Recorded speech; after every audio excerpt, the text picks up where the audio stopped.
D'abord, ça représente une assemblée un petit peu intimidante. Quand on est un tout nouvel évêque, j'ai 2 mois d'ordination, donc un peu intimidante parce que j'entends parler depuis longtemps de la conférence des évêques et on lit les rapports de la conférence des évêques, donc y participer maintenant, c'est une impression un petit peu étrange pour moi, mais c'est vraiment l'expression concrète de la collégialité épiscopale qui est vécue en permanence, même quand on est dans son diocèse chacun, mais qui est vécu là de manière fraternelle, concrète.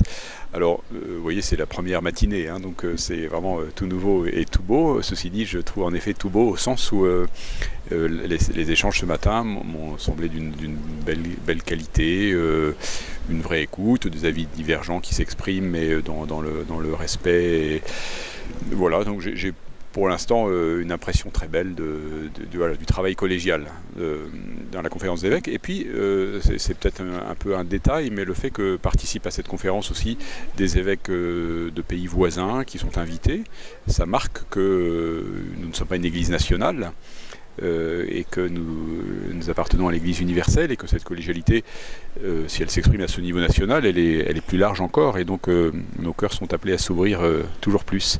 En tout cas, c'est peut-être ce que j'expérimente depuis que je suis évêque, comme je le faisais quand j'étais prêtre, mais peut-être à une dimension plus vaste, c'est que l'évêque est invité à élargir son cœur, hein, aux dimensions de son diocèse, des différentes sensibilités qui s'y expriment. Et donc voilà, je sens que je suis comme dilaté dans ma capacité d'aimer, de comprendre par la mission reçue. Et ça, c'est plutôt beau et stimulant.